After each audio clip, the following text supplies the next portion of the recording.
Well, amazingly enough, Meta is at it again. They've released Llama 3 8 billion parameter and 80 billion parameter, and they've got a 405 billion parameter model on the way. But what Jan LeCun, Mark Zuckerberg, and others at Meta are raising is the question of whether everything should be open sourced. There are big advantages and disadvantages to open sourcing everything, including, some might say, full self-driving. Let's take a look. Hey y'all, it's Dr. Know-It-All. I want to talk about the question of whether everything should be open source, like every bit of software and maybe even hardware and stuff. But first I want to look at how cool what Meta AI has done with Llama 3 and how easy it is for you to play along. If you go to meta.ai, you can get access to it right now. I think this is the 80 billion parameter model. That would be my guess because it functions very, very well, but it's not quite up to the level of like GPT-4 or something like that. And also the 405 billion parameter model is still in training, so I doubt that they're using that. But anyway, you can just go to meta.ai and then sign in with your Facebook account, whatever. And once you do that, you can just start asking it questions. So with that in mind, let's turn to what I actually asked. I asked, could you create the classic Space Invaders game in Python using Pygame? And of course, a big thanks to Matthew Berman for inspiring this with his Snake game. He always does this. I decided to do something different and do it with Space Invaders instead of Snake. But anyway, it generated some code and it never produced an error. So I want to be clear, but it also didn't do it quite right. It didn't have enemies at first. The enemies didn't descend. You couldn't move with the arrow keys and keep moving and stuff like that. So it wasn't perfect, and I had to go through multiple iterations of it. But eventually here, it got to a version of the game that works, and it's pretty darn cool. So let's go ahead and take a look. So I had Pygame installed in my VS Code environment, and I went ahead and pressed play with this, copying the code. And you can see that there are enemies. Now the graphics aren't beautiful or anything, but you can move your character, your little guy, back and forth. And when it hits the edge, it stops, and you can shoot. Now notice the enemies are going very, very slowly at this point. So it's not like we're having some sort of a massively exciting thing, but as the levels clear, it actually gets faster and faster. So that's very cool. So anyway, I'm intentionally going to, it is kind of odd that the gun actually shoots out the side of this thing instead of out the middle, but you know, whatever that is. But I'm going to allow at least one of these guys to live so that when we get to the bottom, you can see, oh, didn't kill it yet. No. Okay, anyway. So I'm going to go ahead and put my character underneath this. It's not perfect because it doesn't really do it on contact. I think it does it on center point contact. So you'll see as it hits the green, when it gets to the middle, it says game over. But you know, this is pretty cool. I mean, it actually works. And as you clear the levels, they come down a little bit faster and a little bit faster. So it's not graphically the most interesting thing in the world. So you get game over. So right. So the code works, no errors ever. It just didn't have an implementation that was full enough for my satisfaction. But you know, given that this took me about 5 minutes and it generates the code very, very quickly. I think it's probably faster than GPT-4 on OpenAI's website. I couldn't guarantee that, but it's pretty fast. It outputs the tokens very quickly. According to all the benchmarks, it does very, very well. Again, I'm not a big benchmark person. I mostly care about how I can use it, but it seems to be doing really well for that. And especially given the fact that it's free and that you can download the weights and you can fine tune this if you want to. And next big cool thing about Llama is that it does images now too, which is super cool. So I said, imagine a world full of open source llamas creating a better and more beautiful world. I'll probably end up using something along these lines for my thumbnail, but it's really cool. Watch this. If you say, you give it a keyword, imagine, so just like Midjourney, I guess, or something like that.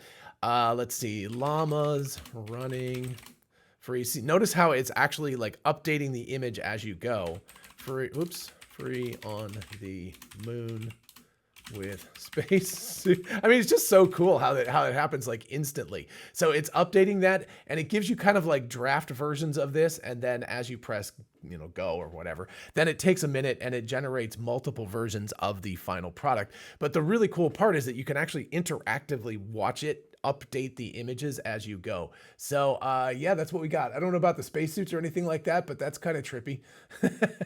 So anyway, got lots of cool llamas and we got some sort of Death Star looking moon thing here. So not perfect by any means, but you know, but it actually does seem to take into account what you're doing. And the really cool part is that it updates it live. And also, if you look at this over here, I guess it's just out of the way over there, imagined with AI. So it does watermark it with an AI, imagined with AI sort of thing to tell you that it was done. Obviously, you could Photoshop that out if you wanted to or crop it out, but at least Meta is making an attempt at watermarking these images as AI images. So with this as set up, let's look at a recent interview between Mark Zuckerberg and Dwarkesh Patel. I don't know how he gets all these cool people. One of these days, I'm going to get interviews with these folks. It'll be really cool. But this is a section where Mark Zuckerberg specifically talks about open source software.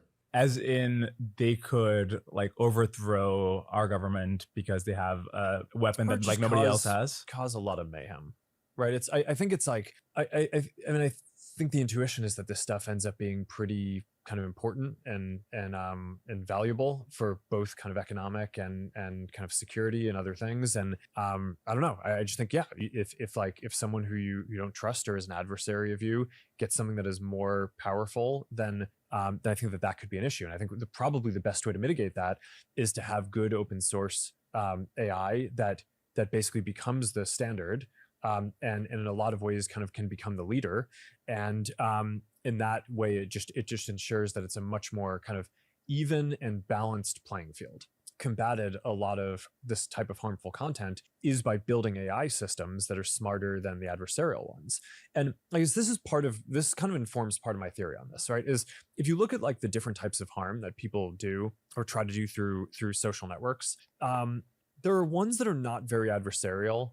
So, for example, like hate speech, I would say is not super adversarial in the sense that like people aren't getting better at being racist, right? They're just like you just like, okay, if you kind of, that's one where I think the AIs are generally just getting way more sophisticated faster than people are at those issues. So we have issues both ways. It's like people do bad things, that whether they're trying to incite violence or something, but we also have a lot of false positives, right? So where we basically censor stuff that we shouldn't, and I think understandably make a lot of people annoyed. So I think having an AI that just gets increasingly precise on that's going to be good over time. But let me give you another example, which is like nation states trying to interfere in elections. That's an example where they have cutting edge technology and absolutely get better each year. So we block some technique, they learn what we did, they come at us with a different technique, right? It's not like a person trying to, I don't say mean things, right? It's like they're basically, they have a goal, they're sophisticated, they have a lot of technology. In those cases, I still think the ability to kind of have our AI systems grow in sophistication at a faster rate than theirs have. It's an arms race, but I think we're at least currently winning that arms race. So I don't know. I think but this is like a lot of the stuff that I spend time thinking about is like, okay, yes, it is possible that whether it's Llama 4 or Llama 5 or Llama 6, yeah, we need to think about like what behaviors we're observing. And it's not just us. I think part of the reason why you make this open source is that there are a lot of other people who study this too. So yeah, we want to see what other people are observing, what we're observing, what we can mitigate, and then we'll make our assessment on whether we can make it open source. But I think for the foreseeable future, I'm optimistic we will be able to. As you might expect, I stay super busy day in, day out, and this is where Soylent, today's sponsor, can help. I often work 15-hour days, so I barely have time to eat, let alone take the time to prepare meals. Soylent is amazing for someone like me who wants a healthy and nutritious meal that can be consumed without having to plan, prepare, and cook it. Soylent is a science-based meal replacement drink. The formulation is based on research and clinical trials. They've done the homework so that you and I don't have to. But the bottom line for me is that if it doesn't taste good, I won't drink it. And Soylent tastes great. In a survey of 40,000 people by Cantor Research, it beat out its competitors. Soylent is completely plant-based and has only 1 gram of sugar per bottle, so it's great for me and my vegetarian and reduced sugar diet. I love vanilla, and my favorite is Soylent's vanilla flavor. It's got a wonderful, rich vanilla flavor I find irresistible. Soylent has a special offer right now for you, my viewers. The first 500 people to use this link and code Dr. No at checkout will get 25% off their first subscription. Thanks again to Soylent for sponsoring today's video. Be sure to check out my link in the description and use Dr. No at checkout to get your 25% off. And now let's get back to it. Okay, so a lot to unpack there. We'll start at the end. Mark Zuckerberg is a little hesitant about saying definitely that the 405 billion parameter version of Llama 3 will be open sourced. It sounds more like it could be a regulatory issue. In other words, the US or other governments might say, no, you're not allowed to open source this, and so they wouldn't be able to. That would be a little bit unfortunate if that was the case. But again, you can hear him hedging his bets, and even if Llama 3 405 billion is released, Could be that Llama 4 or Llama 5 is not released because they deem it too dangerous to release. So we'll circle back to that in just a minute. But first of all, what are the advantages that he talks about for open source? Number one, he talks about safety because he's saying that more eyeballs on the code allows more people to dig into it and to do white hat hacking against black hat hackers. In other words, they're adversarial people who he talks about racists and stuff. Basically, racism is like built into human beings, and human beings are only evolving at such as, very, very slow speed. So he's like, basically, it's kind of flatlined. You can only be as racist as you can be. You can't get any more racist, I guess. I don't know. Maybe you could become a little more racist. But anyway, I'm just saying there's kind of there's a cap to that. But if you look at technological adversarial work that's going on, that's a place where he calls it an arms race, where there's like the good guys and the bad guys are constantly fighting. And of course, the question comes down to who is the good guys and who is the bad guys. That's an interesting question. And that's where open source, I believe, has a major advantage over closed source, because people get to determine within their own communities who the good guys and the bad guys are. And that's a huge advantage of open source. And of course, people who are big proponents of open source, as I really am personally, I love open source. I'm going to just table that for a little bit too, because I'm not totally open source, and we're going to talk about this in just a minute. But anyway, I think for important foundational stuff for societal good, that open source is very much to the good. Again, my personal opinion is I would rather have 1 million super smart AIs running around the world than just a couple that companies control. Much, much better to have a plethora of them out there, because we will be in a much better situation. Sort of the same situation as human beings, right? I would rather have, even if it's inefficient and frustrating at many, many times, a democratic government with many, many people in charge and arguing against each other and everything, rather than a dictator in charge. Because, even if you have a benevolent dictator at first and everything is great and it's the perfect human being, very selfless, eventually something's going to happen. That human being is going to die. They're going to be overthrown, whatever. You're eventually going to end up in a situation that is really, really bad if a very few people are in control of anything. So same thing with AI. My personal opinion is I would rather have many, many AIs out there rather than just a couple. And so with open source, we have better access to safety because more eyeballs are looking at the software. We automatically get many AIs at least built off of the Llama Foundation, because you can download the weights and you can adjust them and everything, and create what you want and fine tune it for what you want. Again, within some basic parameters, they basically Meta says you have to use it for good, essentially, is part of their terms and conditions. But that, again, if you're a bad actor, yes, you can use it, but also if you're a good actor, you can use it. And so that gets us to the arms race between the black hats and the white hats. You're looking at this kind of arms race that's constantly going on and has been proven out with open source software over the years, over and over again, versus closed source software. It tends to get safer more quickly because so many more people are looking at it, and the bad guys can be hacking at it as well, which means that bugs are discovered very, very quickly. Closed source software, when something goes wrong, it's pretty catastrophic because it's something that only a few people and an individual company or something are holding to their own. And if a security breach is found in that software, it's very difficult to repair, and it can be a massive security breach. So these can be very big problems with closed source software. Open source sort of negates that problem by allowing so many people to look at it. As always, if you have thousands of eyes looking at something rather than a couple, you're going to be able to find out more problems with it, and you'll be able to fix it as well. And just a real quick tangent, Mark later talks about how they taught Llama 3 code. They didn't think that they would necessarily need to do that at first, but they found out if they gave it a lot of code samples, it became better at, English and Russian and French and whatever. It became better at just general language responses and intelligence.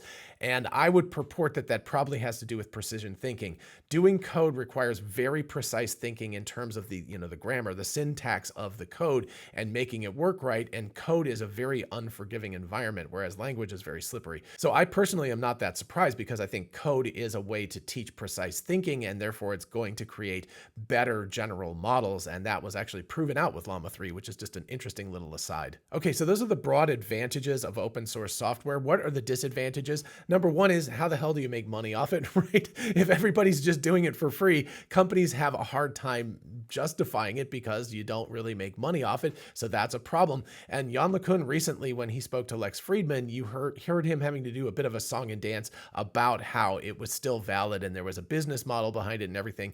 It wasn't particularly satisfying, his answer. And I don't think there is a satisfying answer, because open source to a large degree is kind of antithetical to businesses, because the whole idea is to give it away for free and people just work out of the kindness of their heart rather than working for a profit. So open source software definitely overall commoditizes things. And what it's going to do in AI is commoditize these large multimodal models, LMMs, not large language models anymore, because these are multimodal now. They can input and output text, video, audio, etc. So anyway, I think LMM is a much more pertinent term nowadays. But anyway, the release of Llama and Mistral and other open source software efforts commoditizes this space very, very rapidly, which reduces the value of these foundation models, which reduces the impetus for people to train these models, because, you know, if you're doing it proprietarily to make money and then somebody else comes along and releases it for free, you know, 5 months later, something that's almost as good, that's a lot of money that you spend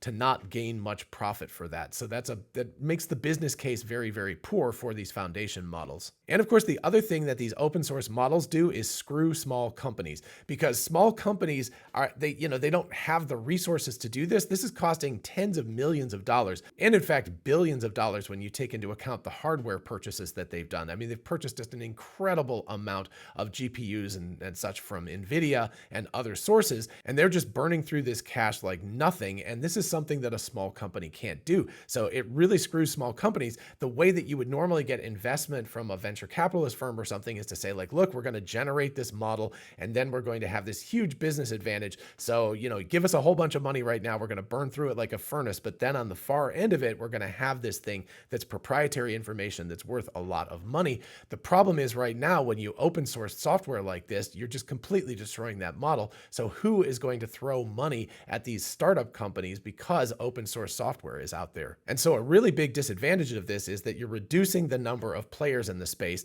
And we have heard people talk about regulatory capture. People have accused OpenAI of doing this by asking governments to regulate the software. And they're saying, well, wait, you're already in a position of power in this. And if you put in regulations and OpenAI or Meta, etc., have a hand in crafting those regulations, then you're looking at a situation where they get to capture that market. Nobody else can enter it. Here you've got what I might term technological capture instead. If you open source these models, you take away any financial impetus for other companies to be able to do this. And therefore, whoever are the players right now, whoever has the money right now to throw at this, is the only players that are able to go out and do this. So this is a major downside to open sourcing something like this, is that while Meta and Apple and Microsoft and OpenAI and Google and a few other companies are able to do this, it's economically prohibitive for anybody else to do so and to enter into the space. And so you're crushing the competition, because again, you know, they're like, oh, it's open source and you can do whatever you want to with it. But these foundation models, you could think of different ways of doing it. So it's not just from a commercial basis, but also from a kind of discovery basis, because somebody just starting out right now without any money might have a genius idea for the architecture or a different way of training it or something like that, that could eventually, you know, kind of leapfrog what's there right now.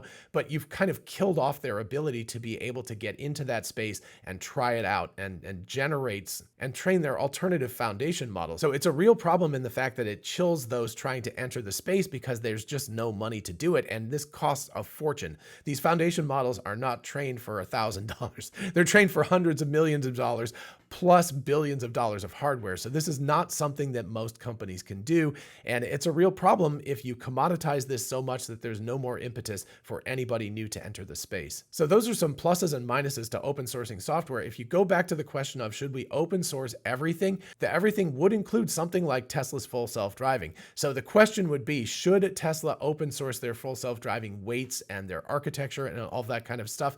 I don't think that's going to happen. I'm just asking the question hypothetically. Let's say hypothetically they did that. Well, from a fiduciary point of view, probably the stockholders would go up in arms and sue Tesla for doing this, because they would say, like, wait, you spent billions of dollars, 10 billion, I think, is what Elon has said by the end of 2024 on R&D specifically for full self-driving. So that is a very large sum of money, and people expect a return on that. So first of all, I think they'd probably get sued. So probably not going to happen in the first place. But let's just say that they did that. Let's say they open source this software for the community at large. This would actually be a pretty cool thing, because now other players in the space, not just auto manufacturers, but just people, manufacturing just the hardware and software, the boards and the cameras and the software to go into any car. You could retrofit older cars. The world would actually be a safer place for this, because you could retrofit cars with cameras and such and put the software into it. You can think about how this would all go, but you would make the world a safer place, because very rapidly you could spread the software and hardware out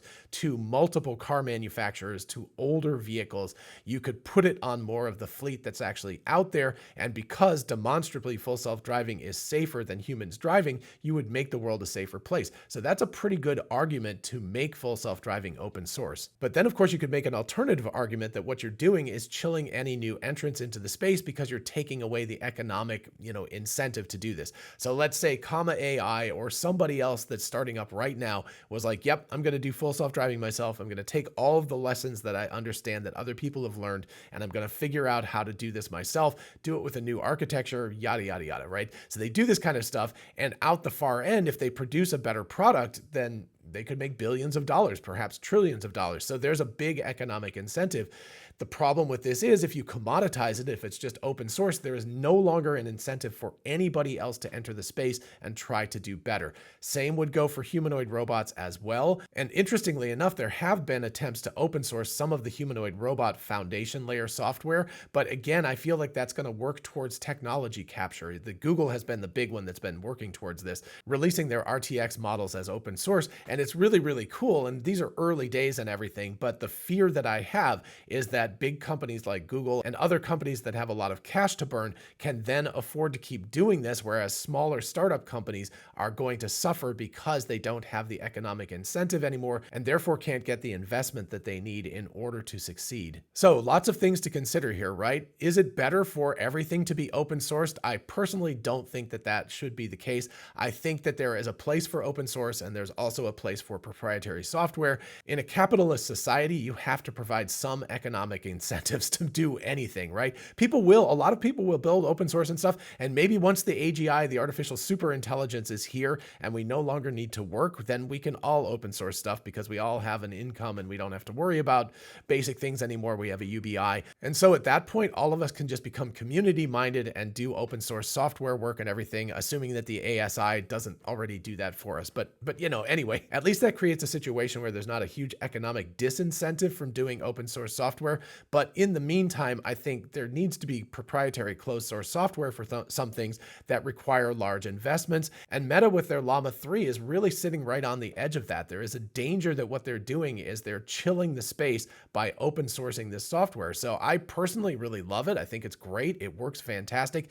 But my fear is that new entrants into the space aren't going to be able to get in there, because they won't have the financial capability of doing this anymore, because investment firms are not going to invest in them anymore. All right, so Llama 3 has given us a lot to think about, right? Let me know in the comments what you think about open sourcing everything, including Tesla's full self-driving. And while you're down there, please do like and subscribe, because it really does help out the channel. And finally, a big thanks once again to Soylent for sponsoring today's video. Be sure to check out their link to save 25%, and I'll see you in the next one. Bye-bye.